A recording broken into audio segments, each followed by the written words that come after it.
अस्सलाम वालेकुम।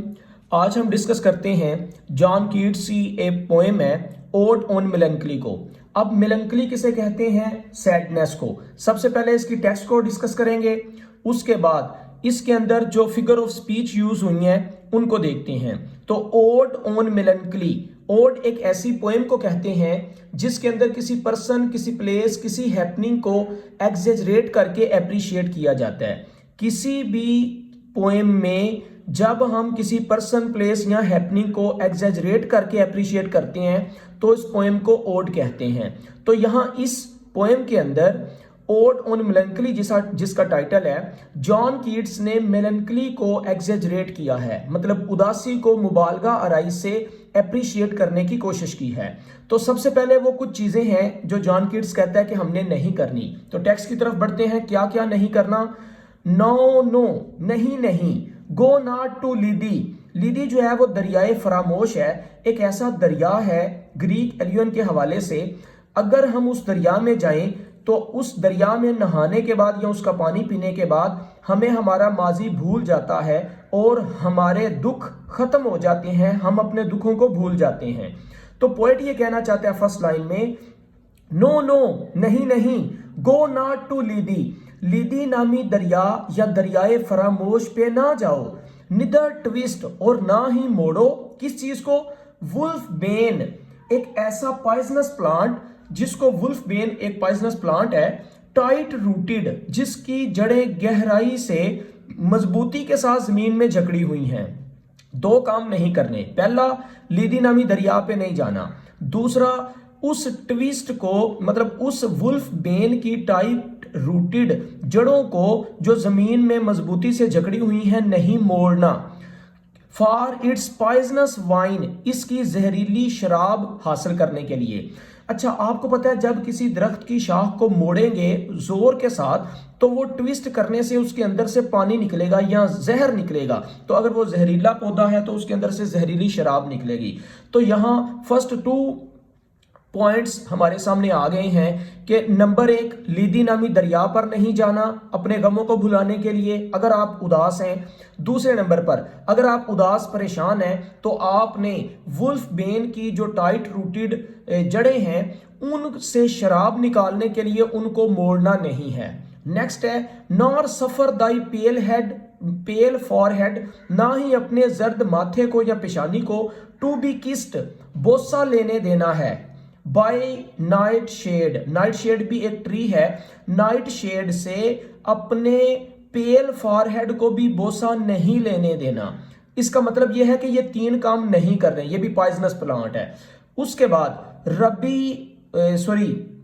रबी grep of प्रोसरपाइन, और प्रोसरपाइन के जो अंगूर हैं जो सुरख रंगत के, रबी से मुराद सुरख रंगत के ग्रेप हैं प्रोसरपाइन के, वो भी नहीं टेस्ट करने। यहां हमें यह पता चला है कि प्रोसरपाइन एक ग्रीक रेफरेंस यूज किया गया है। ये गॉडेस ऑफ अंडरवर्ल्ड है, जमीन में रहने वाली देवी।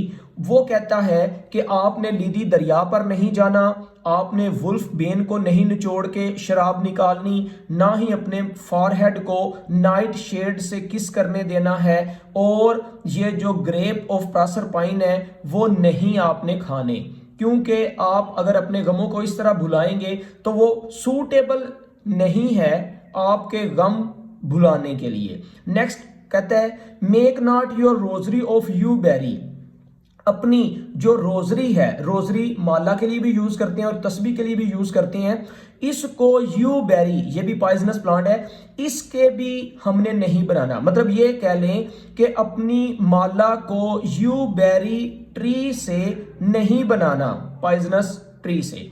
नॉट लेट द बीटल, ना ही बीटल पतंगे के लिए या कीड़े के लिए यूज करते हैं। यहां पर जो है ये मिस्र के टेम्पल्स में रखने वाले कीड़े की तरफ इशारा है, और ये असल में डेथ की तरफ भी एक इशारा दे रहा है, सेंस दे रहा है। Nor let the beetle nor the death moth be, death moth भी पतंगे के लिए यूज करते हैं, कीड़े के लिए। कहते हैं ना ही बीटल को और ना ही डेथ मोथ को होने देना है क्या? योर मोर्नफुल साइकी, अपनी मातमी रूह नहीं बनने देना। यहां साइकी जो है ये रूह के लिए यूज किया गया है, और ये भी एक ग्रीक रेफरेंस है जो हम किसी और पोएम में पढ़ेंगे। यहाँ पर लीदी नामी दरिया ग्रीक एलियन है। उसके बाद प्रोसरपाइन अंडरग्राउंड या अंडरवर्ल्ड की जो देवी है उसकी तरफ इशारा है, और साइकी जो कि क्यूपिड की बिलव्ड है उसकी तरफ इशारा है। ये आगे डिस्कस करेंगे इसको भी। नॉर द डोनी ओल, और उसके बाद और क्या नहीं करना, डोनी ओल वो जो नरम रगो रेशे वाले या नरमो मुलायम बालों वाला जो उल्लू है, a partner in your sorrows mysteries, उसको भी आपने अपने गमों के राजों का पार्टनर नहीं बनाना। फार, यहां तक अगर हम देखें अपने उल्लू को भी अपने गमों का जो है वो राजदान नहीं बनाना, तो यहां तक हमें वो पोइट ये कहना चाहता है ना दरियाए फरामोश की हेल्प लेनी है अगर आप उदास हैं, ना वुल्फ बेन से आपने मदद लेनी है, मतलब बंदा शराब पी के धुत हो जाए और गमों को भूल जाए, ना ही नाइट शेड को अपने फॉरहेड पर किस करने देनी है, उसके बाद ना ही बीटल को या डेथ मोथ को, ना ही साइकी को अपना मौनफुल साथी बनाना है, ना ही ओल जो कि उल्लू है उसको अपने सारोस के राजों का पार्टनर बनाना है। ये सारे काम हमने नहीं करने अगर हम मेलंकली का शिकार हो चुके हैं। For shade to shade will come too drowsily, क्यों नहीं करने, क्योंकि शेड टू शेड अगर हम एक साए से दूसरे साए में जाएंगे तो आहिस्ता आहिस्ता हम गनूदगी के अंदर, हम नींद के अंदर, हम मरने की तरफ चले जाएंगे। मतलब एक परेशानी दूसरी परेशानी को जन्म देती है, तो हम Aahista Aahista shade to shade जो है वो मजीद परेशानियों की तरफ चले जाएंगे। तो परेशानी को हल करने के लिए ये रास्ता इख्तियार नहीं करना जो ऊपर डिस्कस किया गया है। And drown the wakeful anguish of the soul, अब अगर हम ये करेंगे तो हमारी जो बेदार रूह है उसका करब भी बहुत ज्यादा है, मतलब जागती हुई जो करबनाक रूह है वो भी डुबो बैठेंगे। तो इसका मतलब ये हुआ कि जिस्म तो अपना जाया करेंगे ही, अपनी रूह को भी घायल कर देंगे या उसका भी नुकसान करेंगे अगर हम ये चीजें अडॉप्ट करेंगे। नेक्स्ट स्टैंजा डिस्कस करते हैं। But when the melancholy fit shall fall, लेकिन अगर मेलंकली का हमला हो जाता है तो फिर क्या करना है। असल में दूसरे स्टैंजे में पोएट सैडनेस को भी, मेलंकली को भी और ब्यूटी को भी इस तरह से बयान करना चाहता है कि कभी कभी उदासी जो है ना वो ब्यूटी से भी हमें आ जाती है और कभी कभी उदासी से भी हमें उदास होना पड़ता है। तो यहां वो कहते हैं but when the melancholy fit shall fall, जब उदासी हमलावर हो जाती है, sudden from heaven like a weeping cloud, तो आप ये समझे कि आसमान पे रोते हुए बादल की तरह कोई चीज हमारे ऊपर निछावर हुई है। डेट फोस्टर्स, और वो बादल करता क्या है, that fosters the droop headed flowers all, जो तमाम झुके हुए सरों वाले फूलों को पालता है। फोस्टर का मतलब होता है पालना पोसना, तो झुके हुए सरों को वो बादल जो है वो सैराब कर देता है। And hides the Green Hill, और वो सबज पहाड़ों को या पहाड़ियों को छुपा लेता है। इन एन अप्रैल श्राउड, वो अप्रैल के लिबास में, श्राउड से मुराद यहाँ पर लबादे के लिए, लिबास के लिए यूज किया गया, और मफहूम इसका ये बनेगा कि अप्रैल के महीने में जो धुंध पड़ती है उसकी तरफ इशारा है कि हर तरफ जो है वो धुंध पड़ जाएगी।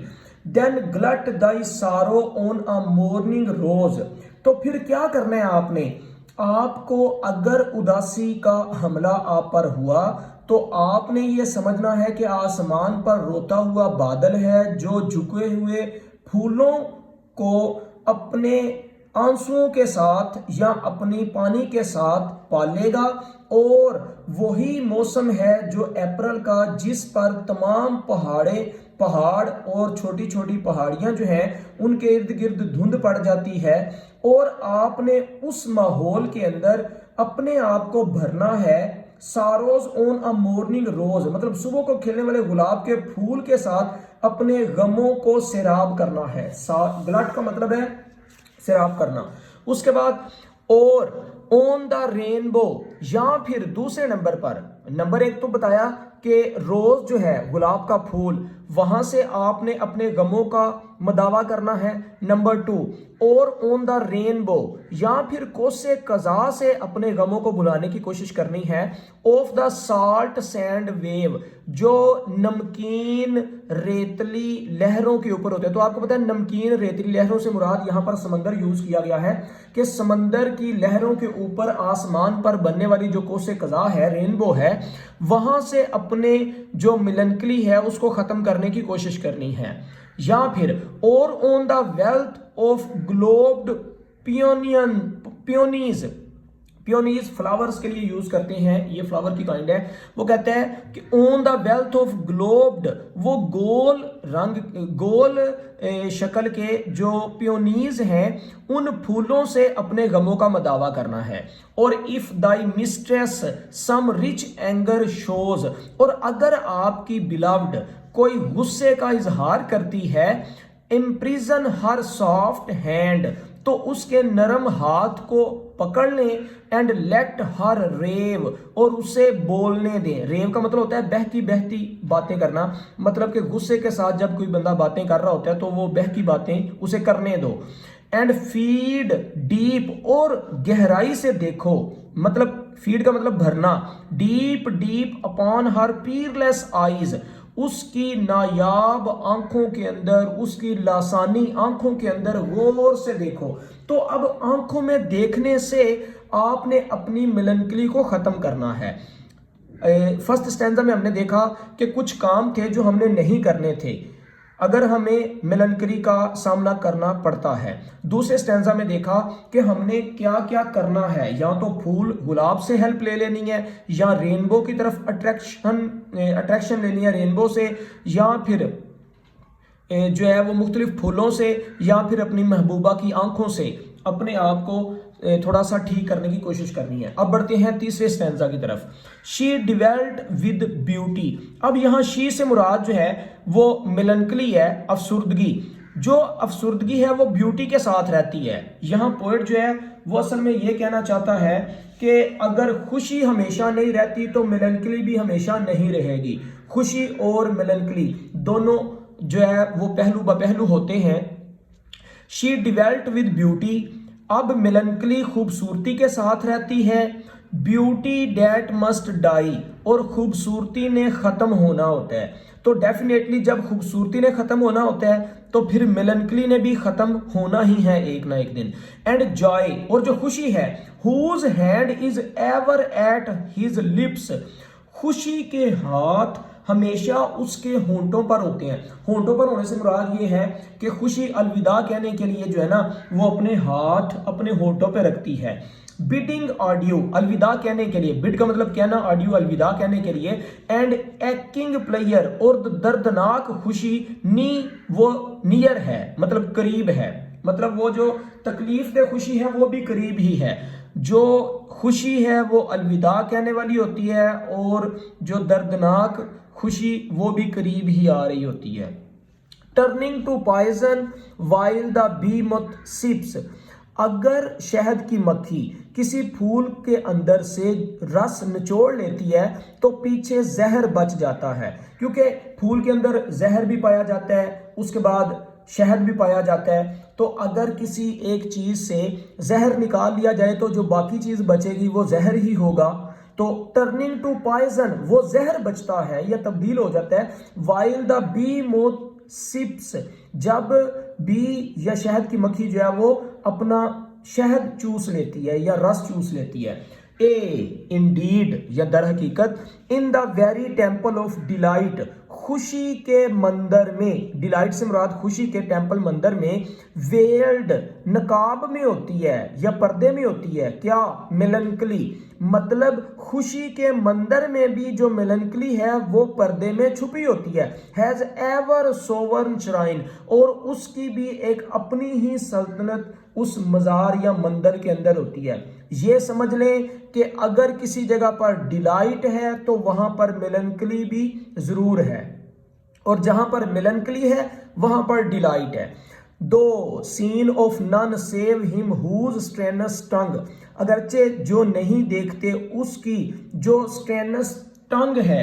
स्ट्रेनस टंग जो है वो पुरजोश जुबान को कहते हैं, मतलब कि वो आदमी जो अपनी पुरजोश जुबान से कैन बस्ट जॉयज ग्रेप, जब तक खुशी के अंगूर को नहीं तोड़ता, अगेंस्ट हिज पैलेट फाइन, अपने तालू के साथ, पैलेट जो है वो जुबान के ऊपर वाले हिस्से को कहते हैं, मतलब जब अपनी पुरजोश जुबान से अंगूर अपने तालू के साथ नहीं तोड़ा जाएगा, his soul shall taste the sadness of her might, तो उसकी रूह जो है वो इस ताकत से उदासी महसूस करेगी या उदासी का जायका चखेगी।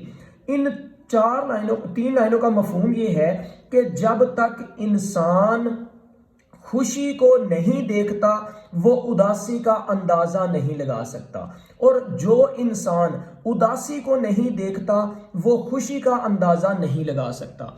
And be among her cloudy trophies hung, और जो मुश्किलात को बर्दाश्त कर जाता है, मतलब जो मेलनकली को फेस कर लेता है, वो अपनी आप को एक ट्रॉफीज, मतलब कि मंदिर के सामने जो अवार्ड या इनामात हैं वो लटकाने के काबिल हो जाता है। मतलब अगर आप उदासी को बर्दाश्त कर जाते हैं तो फिर आप अपने माथे पर जो है वो फतह की ट्रॉफीज लटकाने के काबिल हो जाते हैं। अब आते हैं इसकी टेक्निक्स की तरफ। सबसे पहले फर्स्ट स्टैंजा, और ये पोएम जो है ये इयाम्बिक पेंटामीटर के अंदर लिखी गई है, और इसको 1819 के अंदर लिखा गया था और 1820 के अंदर पब्लिश किया गया। अगर फर्स्ट स्टैंजा की राइम स्कीम देखें तो ये है A B C D E, जैसा कि फर्स्ट लाइन का लास्ट वर्ड है ट्विस्ट, ये ए बन गया। उसके बाद सेकंड लाइन का लास्ट वर्ड है वाइन, ये बी बन गया, और थर्ड लाइन का लास्ट वर्ड है किस्ट, तो ट्विस्ट के साथ मिलता है किस्ट, ये भी ए आ गया।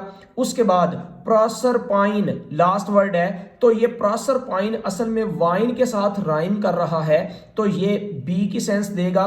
उसके बाद 5 लाइन जो है इसके लास्ट पे बेरीज का वर्ड यूज किया गया है, तो ये सी, इसका मतलब ए बी सी, और नेक्स्ट है बी, ये डी जो है राइम स्कीम में आ जाएगा। उसके अलावा ओल ई आ गया। इसके अलावा मिस्ट्रीज, यहाँ पर सी दोबारा यूज हो गया क्योंकि यहाँ पर जो बेरीज है 5 लाइन का लास्ट वर्ड, इसी तरह मिस्ट्रीज जो है ये भी उसके साथ राइम कर रहा है। तो इस तरह करके इसकी राइम स्कीम ड्रोजिली अगर हम देखें तो ये ड्रोजिली जो है ये डी सेंस दे रहा है क्योंकि पीछे जो है वो बी डी सेंस दे रहा था।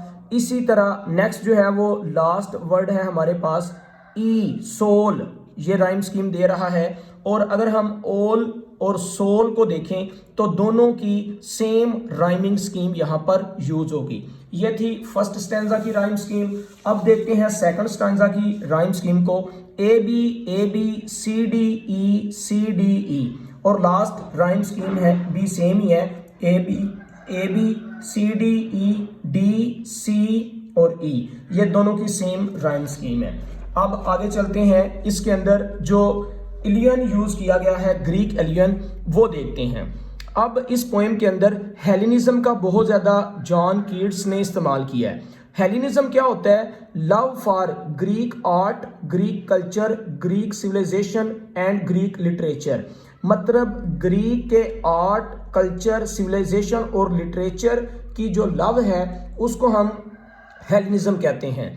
अब इस हेलेनिज्म के अंदर कौन कौन सा एलियन, ग्रीक एलियन यूज किया है? नंबर 1, लाइन नंबर 1 में है लीदी, ये रिवर ऑफ फॉरगेटफुलनेस है, दरियाए फरामोश, ये एक ग्रीक एलियन है। उसके अलावा प्रोसरपाइन, ये अंडरवर्ल्ड की गॉडेस है, अंडरग्राउंड गॉडेस, तो ये भी ग्रीक एलियन है। उसके अलावा साइकी, ये क्यूपिड की जो बिलव्ड है, ये भी एक ग्रीक एलियन के तौर पर यूज किया गया है, ये हमारे सामने है।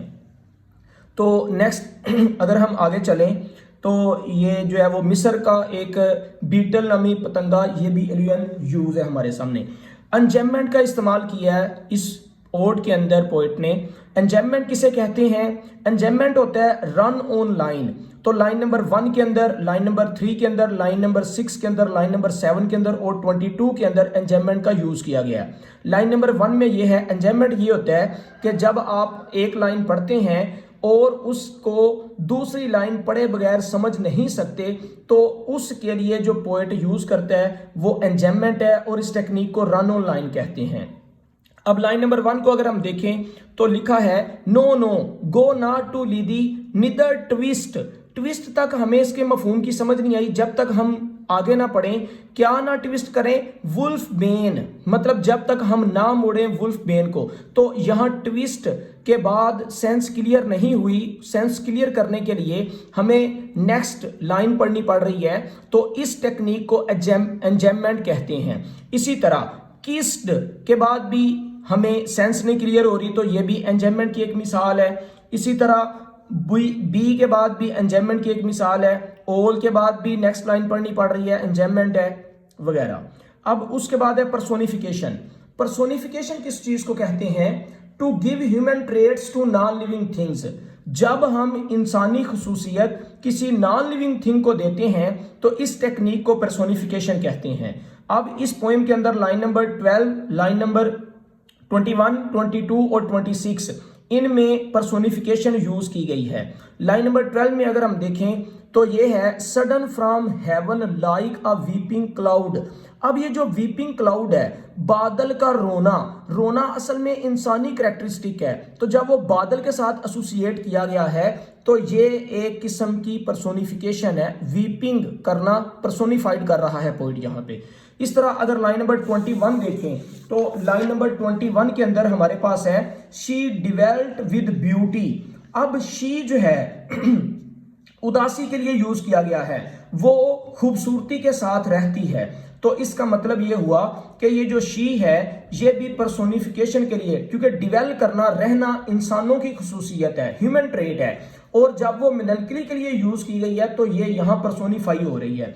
नेक्स्ट अगर लाइन नंबर 22 देखें तो इसके अंदर ever at her lips, lips के ऊपर मतलब कि उदासी के होंठों पर कोई चीज होना या खुशी के होंठों पर कोई चीज होना, तो होंठों पर कोई बात होने जो इंसानी ट्रेट है वो खुशी को दी गई है, तो ये भी यहां पर पर्सोनिफाई किया गया है। नेक्स्ट अगर लाइन नंबर 26 देखें तो इसके अंदर है वेल्ड मेलैंकोली। अब मेलैंकोली को पर्दे के अंदर या नकाब के अंदर होना, तो ये वेल्ड में होना ह्यूमन ट्रेट है। जब ये मेलैंकोली के लिए यूज किया गया है तो इसका मतलब है पोएट ने यहां पर पर्सोनिफाई किया है। अब नेक्स्ट देखते हैं हमारे पास जो टेक्निक है वो है एलिट्रेशन की। एलिट्रेशन किसे कहते हैं पहले ये से देख लें। बिगिनिंग ऑफ टू और more than two words in the same line with the same letters, मतलब एक ही लाइन में दो या दो से ज्यादा अल्फाज जो एक ही लेटर से शुरू हो रहे हो, इसको एलिट्रेशन कहते हैं। अब लाइन नंबर 1 में, लाइन नंबर 9 में, लाइन नंबर 11 में, 13, 26, 29 इन लाइंस में एलिट्रेशन का यूज हमें मिलेगा। मसलन लाइन नंबर 1 में क्या है? नो नो, ये भी नो और नॉट दोनों एन से स्टार्ट हो रहे हैं और इधर नीदर भी एन से स्टार्ट हो रहा है। इसी तरह अगर हम लाइन नंबर 9 में देखें तो लाइन नंबर 9 के अंदर है हमारे पास to shade will come too, ये भी टू और ये भी टू। इसी तरह लाइन नंबर 11 में अगर हम देखें तो लाइन नंबर 11 में फिट और फॉल एफ से स्टार्ट हो रहा है। इसी तरह लाइन नंबर 13 में देखें तो फास्टर्स और फ्लावर्स ये भी एफ से स्टार्ट हो रहा है। लाइन नंबर 26 में अगर देखें तो यहां पर हैज और हर ये भी एलिट्रेशन की एक एग्जांपल है। और लाइन नंबर 29 में देखें तो सोल शेल सैडनेस, ये एस बी एलिट्रेशन की एक मिसाल हमारे सामने है। नेक्स्ट टेक्निक जो हम डिस्कस करने जा रहे हैं वो है हाइफन वर्ड्स। एक हाइफन लगा दी जाती है दो वर्ड्स के दरमियान कंपाउंड नाउन बनाने के लिए।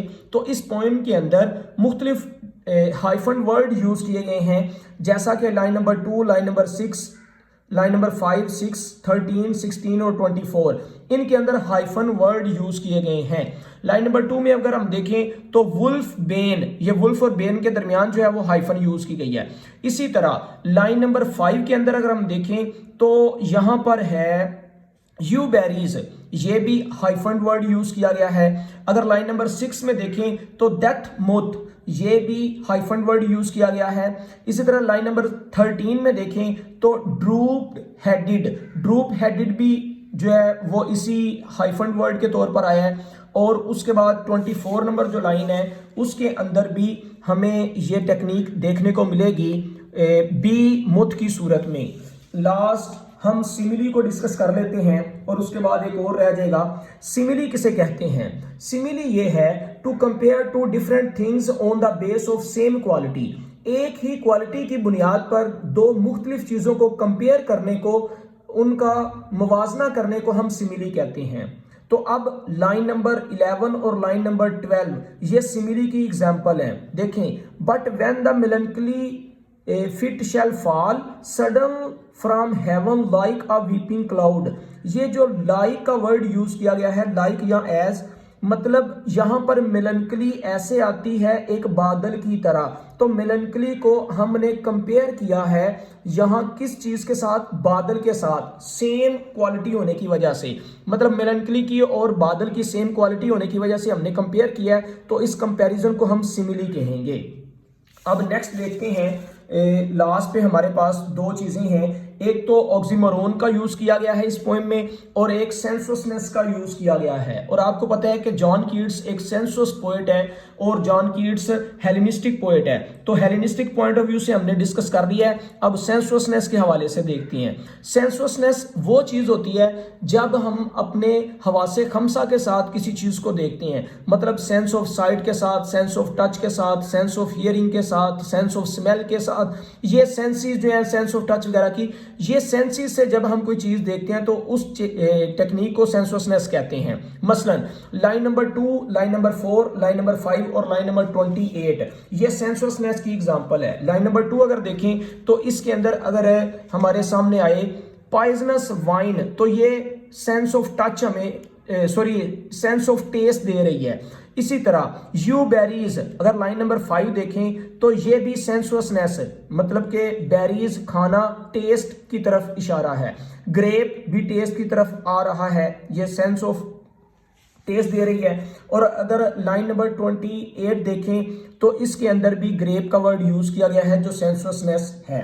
और लास्ट पे हमारे पास है ऑक्सीमोरोन।